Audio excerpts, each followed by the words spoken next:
Setelah melahirkan 9 anak, susu naga betina begitu banyak hingga tidak bisa habis diminum. Untuk meredakan rasa sakitnya dan menghindari pemborosan, ia mengadakan pesta susu selama sebulan di Istana Naga. Namun, ia tetap tidak dapat menyelesaikan masalahnya. Tiba-tiba, Ibu Naga mendapat ide. Ia segera meninggalkan Istana Naga untuk menangkap bayi manusia di desa. Ia ingin mencoba apakah itu bisa menyelesaikan rasa sakitnya. Namun, begitu ia muncul ke permukaan, ia pingsan karena rasa sakit yang tak tertahankan. Saat itu, kakek Ding yang lajang selama 30 tahun berada di dekat situ. Melihat Ibu Naga yang berwajah manusia dan berbadan naga masih terlihat menarik, ia langsung membawanya pulang dan menikahinya. Dengan nafsu makannya yang besar, ia membantu Ibu Naga meredakan rasa sakitnya. Ketika Ibu Naga sadar, ia mempertimbangkan kemampuan kakek Ding, lalu memutuskan untuk berubah menjadi manusia dan hidup bersamanya. Sebulan kemudian, perut Ibu Naga membesar. Anehnya, kali ini ia tidak merasakan sakit lagi. Saat ia hendak memberitahu kakek Ding, ia mendapati kakek Ding telah kurus kering dan meninggal. Begitulah, setahun kemudian, pada hari kedua bulan kedua, aku lahir. Namun, saat lahir, tubuhku penuh dengan tanda lahir hitam. Dan pada malam aku lahir, banyak bayangan hitam mengepung rumah kami.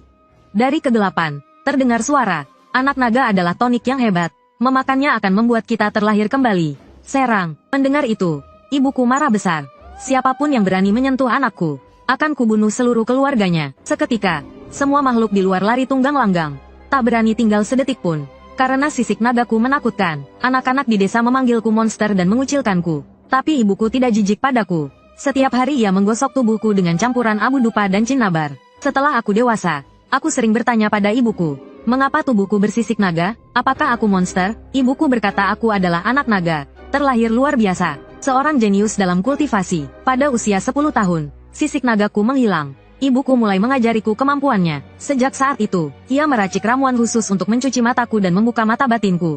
Tiba-tiba aku berumur 18 tahun. Tapi ibuku menua dengan sangat cepat. Dalam beberapa tahun, rambut hitamnya berubah menjadi putih. Hingga hari Jingze, ibuku tiba-tiba jatuh sakit. Saat-saat terakhirnya, ia memanggilku ke samping tempat tidurnya dan berkata, "Xiao Dingding, setelah aku pergi, jangan berkabung. Dan jangan minta orang lain mengangkut peti matiku. Siapkan peti mati kayu willow berukuran 9 kaki 9 inci.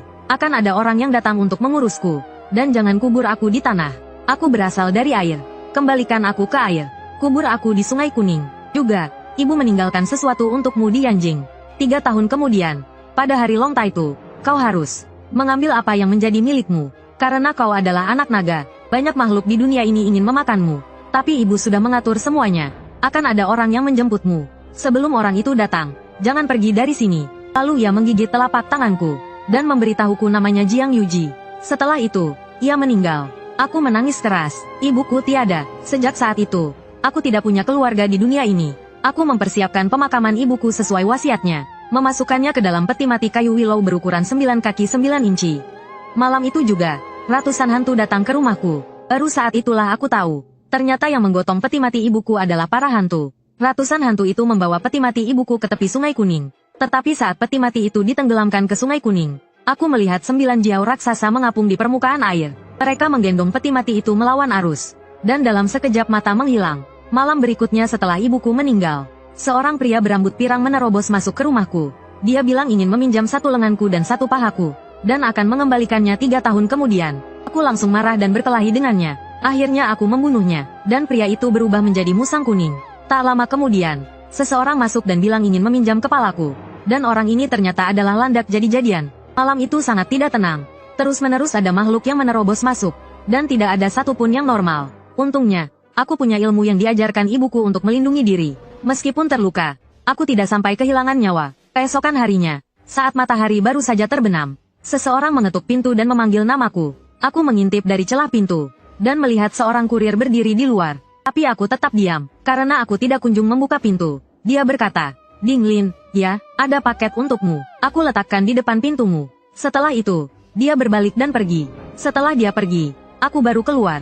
Terlihat sebuah peti kayu besar di depan pintu. Paket itu dibungkus rapat sehingga aku tidak bisa melihat isinya. Aku merasa curiga. Apa isi peti ini? Setelah ragu sejenak, aku memutuskan untuk membukanya. Ketika aku membawanya masuk dan membuka peti kayu bagian luar, ternyata isinya adalah peti mati kayu Yinchan. Dan di dalam peti mati itu terbaring seorang gadis tanpa busana. Wajah gadis itu sangat cantik. Ini pertama kalinya aku melihat gadis secantik ini. Pipiku terasa panas dan mulutku kering. Untuk memastikan apakah dia hidup atau mati, Aku mengulurkan tangan untuk memeriksa detak jantungnya. Tetapi saat tanganku berjarak 0,0 meter dari dadanya, mata gadis itu tiba-tiba terbuka dan menatapku. Aku langsung merasa canggung. Tanganku tertahan di udara, tidak bisa ditarik maupun dijatuhkan. Saat aku hendak menjelaskan, gadis itu tiba-tiba mengangkat kedua lengannya dan menarikku ke dalam peti mati. Lalu terdengar suara, tutup peti mati jatuh ke lantai dan menutup. Di dalam peti mati gelap gulita, tubuhnya panas, dan melilitku seperti ular. Tenaganya juga sangat kuat, membuatku menjerit kesakitan. Ketika aku membuka mata lagi, aku sudah terbaring di tempat tidur. Gadis itu dan peti matinya menghilang. Aku memegang kepalaku, dan merasa kejadian semalam sangat aneh. Aku, sialnya, malah jadi pihak yang pasif. Lalu aku cepat-cepat berpakaian dan lari keluar kamar. Dan aku melihat seorang kakek-kakek yang tak kukenal sedang duduk di ruang tamu. Melihat orang asing itu, aku bertanya dengan waspada, "Siapa kau? Kenapa kau ada di rumahku?" Mendengar itu, pria tua itu memperkenalkan dirinya. "Namaku Sujin, ibumu, Ibu Naga, menyuruhku untuk menjemputmu." Aku mengangkat alisku. "Ibu Naga, siapa?" Aku segera berpikir keras, memastikan kebenaran kata-kata pria tua itu. Dengan cepat aku yakin, sepertinya dia tidak berbohong. Jika dia ingin mencelakaiku, dia tidak akan menunggu aku bangun. Lalu aku mengangguk dan berkata, "Tuan Su, merepotkanmu. Dan, yang kau sebut Ibu Naga tadi, itu ibuku?" Sujin mengusap dahinya, wajahnya menunjukkan kesulitan. "Ibumu pernah berpesan padaku tentang identitasnya. Aku belum boleh memberitahumu sekarang. Katanya, itu tidak baik untukmu." Aku mengatupkan bibirku, tidak melanjutkan pertanyaan itu, karena ibuku juga pernah mengatakan hal yang sama padaku. Lalu aku mengambil beberapa pakaian dan pergi bersama pria tua itu. Di perjalanan, Sujin memberitahuku bahwa aku adalah anak naga, dan tubuhku memancarkan aura seperti daging pendeta Tom. Para siluman dan iblis ingin memakanku. Tapi, gadis semalam telah menyelaraskan yin dan yangku, sehingga aura anak naga dalam tubuhku menghilang. Kedepannya, para siluman dan iblis tidak akan merasakan aura itu.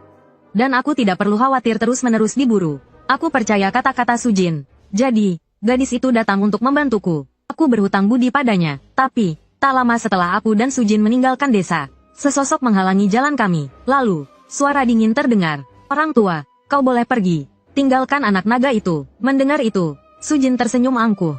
Tanpa basa-basi, sosoknya melesat dan menghilang dari sisiku. Aku ingin melihat pertarungan mereka, tapi mereka sudah berada di kegelapan. Tidak terlihat sosok apapun, hanya terdengar suara gemuruh seperti petir. 2,5 menit kemudian, aku mendengar pria itu menjerit nyeri dan kesakitan. Jelas dia telah dikalahkan. Sujin berjalan ke arahku dengan tangan di belakang punggung dan tersenyum. Dia bahkan dengan gaya mengibaskan rambut panjangnya. Saat dia sampai di depanku, aku tak tahan bertanya, "Bukankah kau bilang makhluk itu tidak bisa mencium auraku?" Dia tersenyum dan berkata, "Orang itu sudah menunggu di sini sejak tadi. Jangan khawatir, hal seperti ini tidak akan terjadi lagi." Di perjalanan selanjutnya, Sujin pergi sendirian belasan kali. Setiap kali dia pergi, terdengar jeritan dari kegelapan. Meskipun dia tidak mengatakan sepatah kata pun padaku, aku tahu, dia pergi untuk melawan makhluk-makhluk yang mengincarku. Musuh yang begitu kuat, tanpa perlindungan Sujin, aku tidak akan bisa pergi dan bertahan hidup. 2 hari kemudian, Sujin membawaku ke kota Longjiang. Katanya, di bawah kota Longjiang ada nadi naga. Berkultivasi di sini, bisa menyerap kekuatan nadi naga, membantu saya mempercepat kultivasi. Tak lama kemudian, kami tiba di sudut terpencil. Ada sebuah rumah tua di sana. Setelah masuk, saya melihat-lihat sekeliling. Tiba-tiba saya menyadari sesuatu. Dari segi Feng Shui, rumah ini adalah tempat yang sangat baik. Tiba-tiba saya teringat perkataan Sujin sebelumnya. Lalu bertanya, "Paman Su, apakah nadi naga ada di bawah rumah ini?" Sujin mengangguk lalu menggeleng. "Kultivasimu terlalu rendah. Kamu tidak akan mampu menahan seluruh nadi naga. Di bawah rumah ini hanya ada satu cabang kecil dari nadi naga. Ketika kamu cukup kuat, barulah kamu bisa mencari seluruh nadi naga." Saya mengangguk dengan tegas. Meskipun hanya cabang kecil dari nadi naga, itu sudah cukup untukku saat ini. Tiba-tiba Sujin menjadi serius. Dia memperingatkan saya dengan sungguh-sungguh. "Mulai sekarang, kamu akan tinggal di sini. Selama itu, kamu tidak boleh mengungkapkan identitas dan asal-usulmu yang sebenarnya. Kamu juga tidak boleh berbicara kepada siapapun tentang ibumu. Jika tidak, itu akan membawamu pada bencana besar. Dan juga, jangan kembali ke desa sebelum kultivasimu berhasil. Kalau tidak, makhluk-makhluk itu akan mendatangimu lagi." Saya mengangguk, menunjukkan bahwa saya mengingatnya. Lagi pula, saya pasti tidak akan melakukan hal yang dilarang. Kemudian Sujin menarik napas dan berkata, "Semua yang perlu kukatakan sudah kukatakan. Aku harus pergi. Kuserahkan tempat ini padamu. Paman Su, apakah kau akan pergi secepat ini? Kapan kita bisa bertemu lagi?" Saya bertanya padanya. Mendengar itu, Sujin memberiku senyum ambigu. "Kau tidak rela aku pergi? Tapi aku tidak tertarik pada anak laki-laki." Setelah mengatakan itu, dia berjalan keluar. Sambil berjalan, Dia berkata sambil tertawa. Kita akan bertemu lagi jika sudah takdirnya. Namun, ketika sampai di pintu, dia berhenti. Dia berbalik dan berkata sambil tersenyum padaku. Dinglin, kota ini tidak seperti desa. Kau harus mencari cara untuk menghasilkan uang dan bertahan hidup.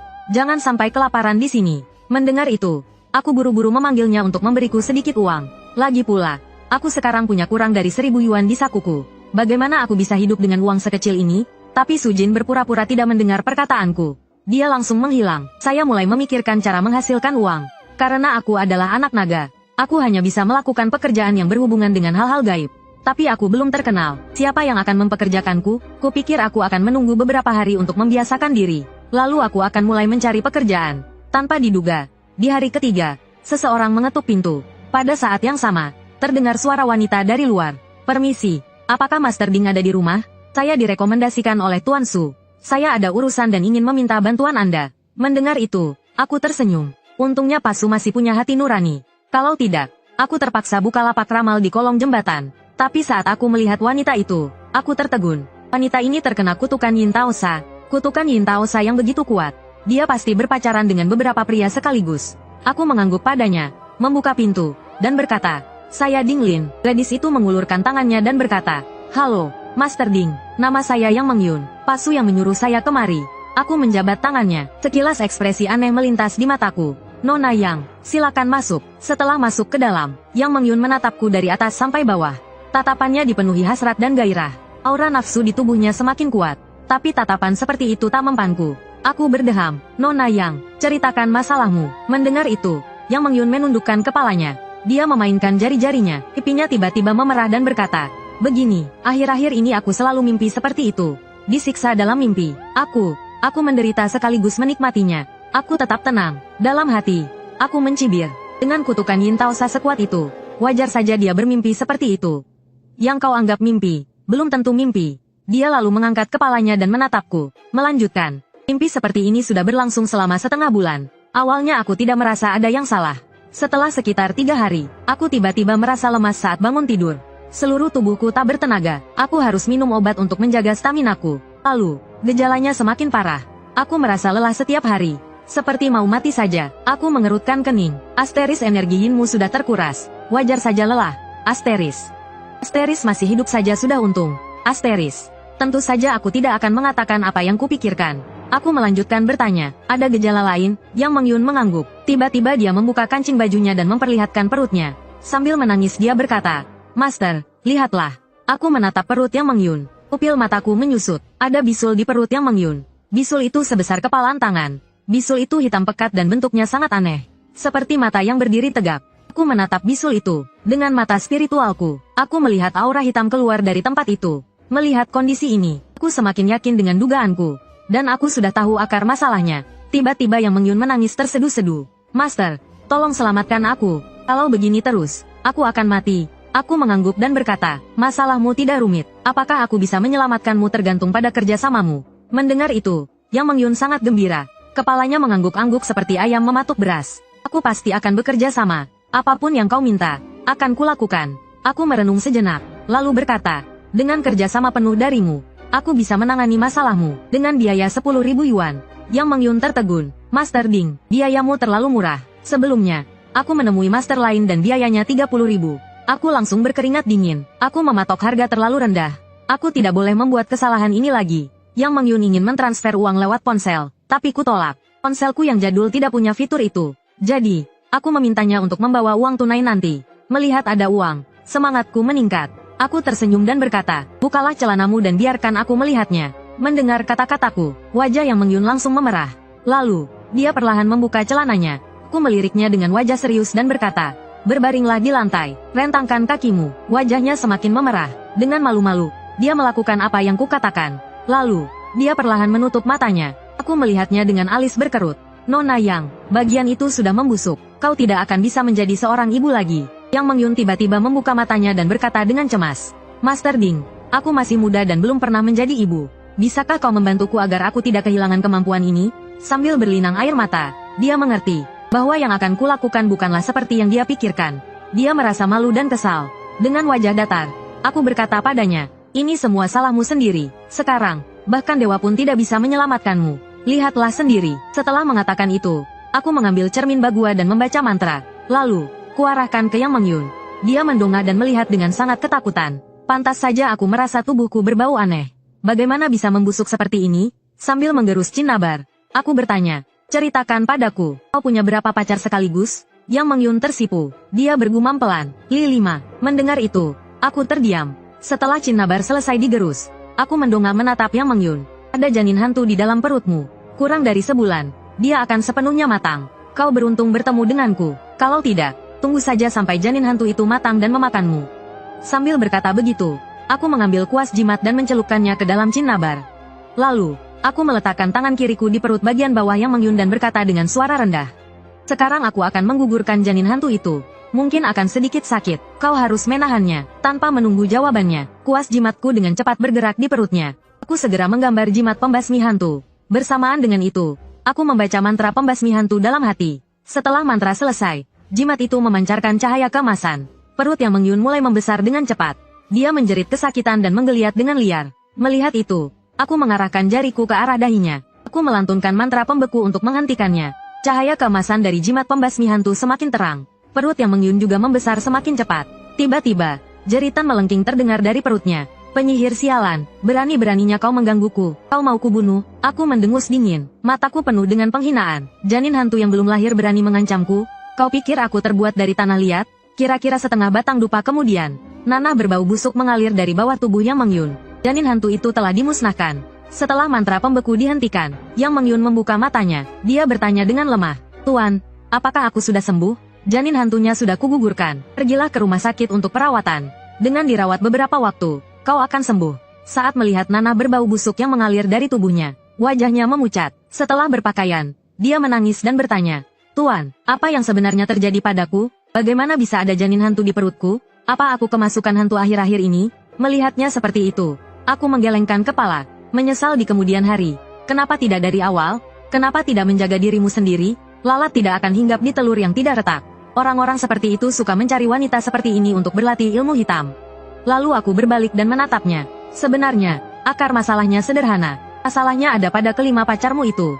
Karena mereka bukan manusia. Mendengar itu, Yang Mengyun tidak tahan lagi dengan keterkejutan ini. Matanya terbalik dan dia pingsan ketakutan. Tapi urusannya belum selesai. Bagaimana dia bisa pingsan? Maka aku segera membangunkannya. Sekarang bukan waktunya untuk pingsan. Katakan di mana mereka. Jika mereka tidak dimusnahkan, mereka akan mendatangimu lagi. Mendengar ini, dia semakin takut. Aku tidak tahu di mana mereka. Kami biasanya berkomunikasi lewat ponsel. Aku menatapnya dengan curiga. Apa kalian tidak pernah bertemu? Kalau begitu, aturlah pertemuan dengan mereka. Dan jangan sampai ada yang terlewat. Jika satu saja lolos, kau yang akan celaka. Karena nyawanya terancam. Yang Mengyun tidak berani ceroboh. Dia buru-buru mengeluarkan ponselnya dan menghubungi mereka. Layaknya orang yang berpengalaman. Tak lama kemudian dia berhasil mengatur pertemuan dengan kelima orang itu di waktu yang berbeda. Lalu aku dan Yang Mengyun berpisah. Dia pergi mengambil uang untukku. Aku kembali ke kamar untuk menggambar jimat. 1 jam kemudian, aku telah menggambar 20 jimat kuning. Saat aku keluar dari kamar, Yang Mengyun sudah kembali dengan uangnya. Setelah uang di tangan, aku merasa lebih percaya diri. Aku mengajak Yang Mengyun untuk membasmi hantu. Pria pertama yang dia janji temui ada di restoran Misiput. Kami menunggu sekitar 10 menit dan pria itu muncul. Saat itu, aku memakai jimat penyembunyi aura, dan aku duduk di meja lain. Pria itu tidak bisa merasakan auraku. Yang Mengyun, sesuai dengan instruksiku sebelumnya, membawa pria itu pergi dari sana, dan aku diam-diam mengikutinya. Saat sampai di tempat yang sepi, aku langsung mempercepat langkah dan sampai di sisi Yang Mengyun.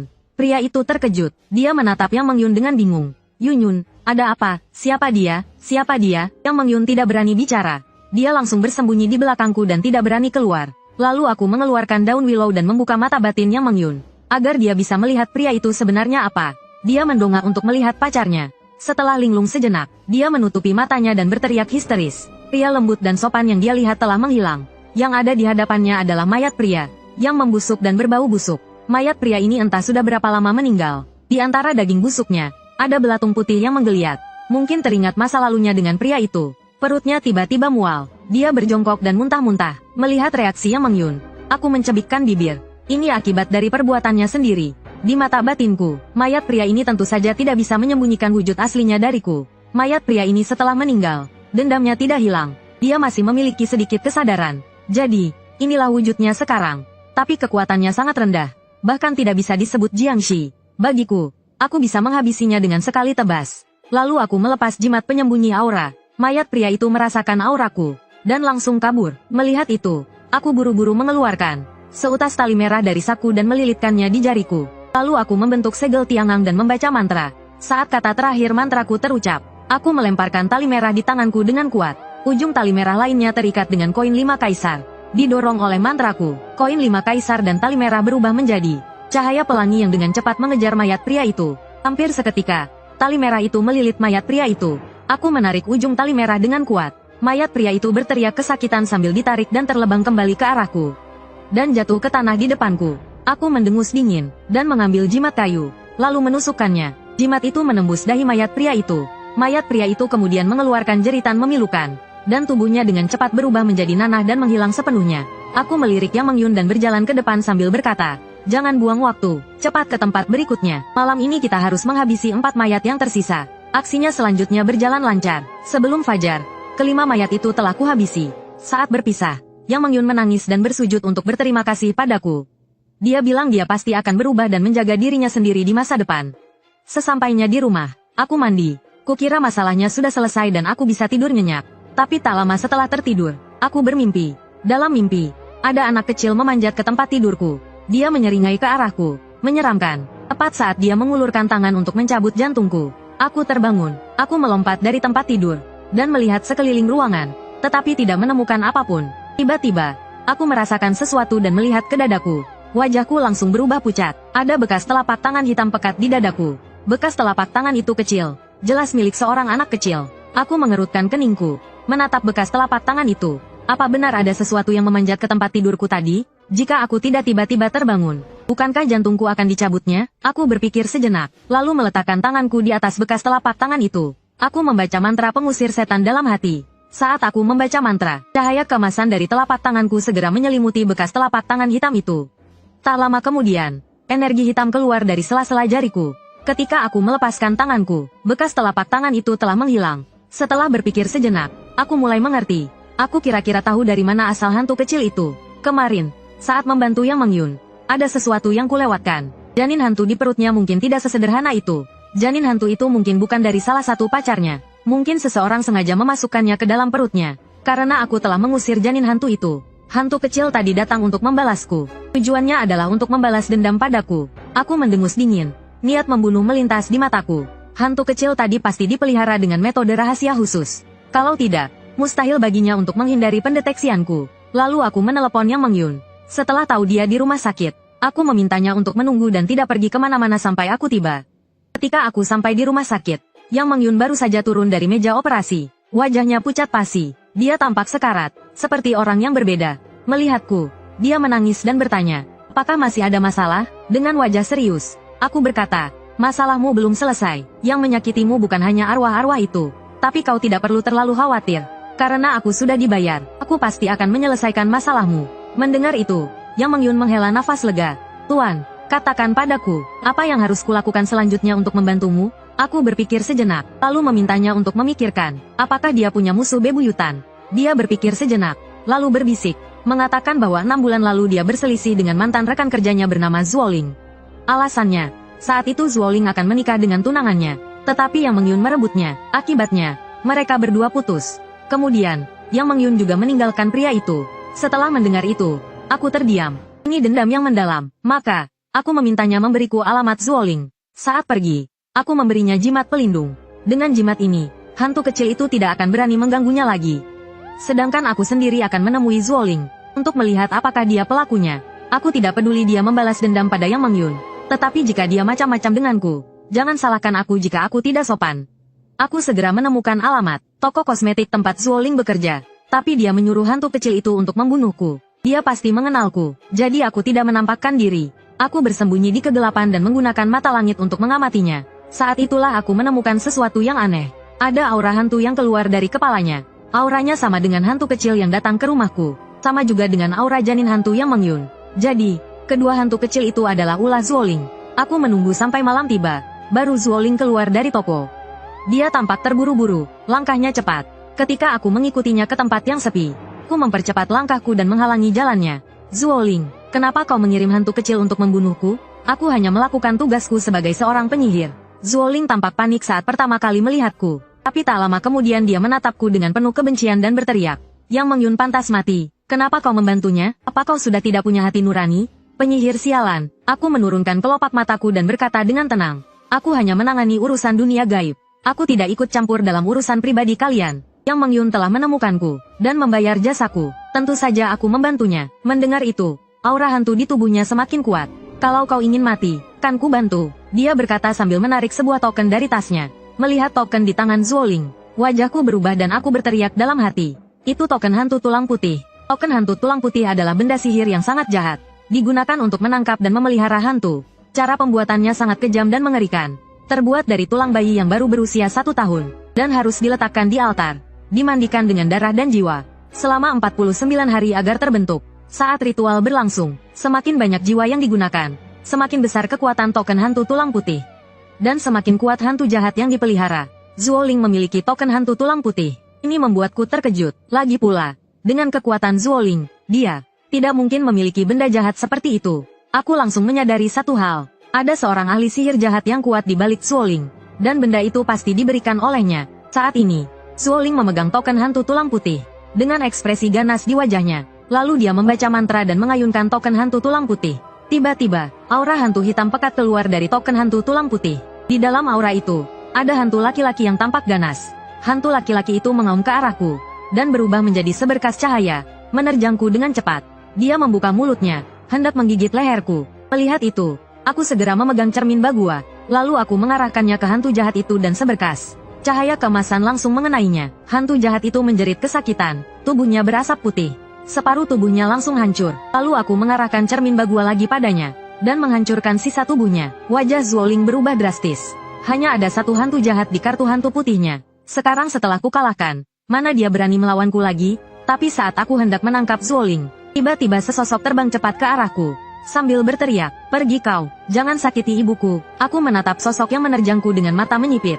Tatapanku berubah dingin. Hantu kecil ini bukan yang merangkak ke rumahku, melainkan seorang gadis kecil berusia 8 atau 9 tahun. Dia merentangkan tangannya, melindungi Zuoling di belakangnya, dan berkata dengan cemas. Ibu, cepat lari, biar Hua-Hua hentikan orang jahat ini. Mendengar itu, Zuoling menatapku, matanya penuh dengan senyum jahat. Dia langsung berlari untuk kabur. Tapi bagaimana mungkin aku membiarkannya lolos? Aku segera melancarkan mantra pembeku agar dia tidak bisa bergerak. Lalu aku menatap hantu kecil itu dan berkata dengan sungguh-sungguh. Adik kecil, dia bukan ibumu.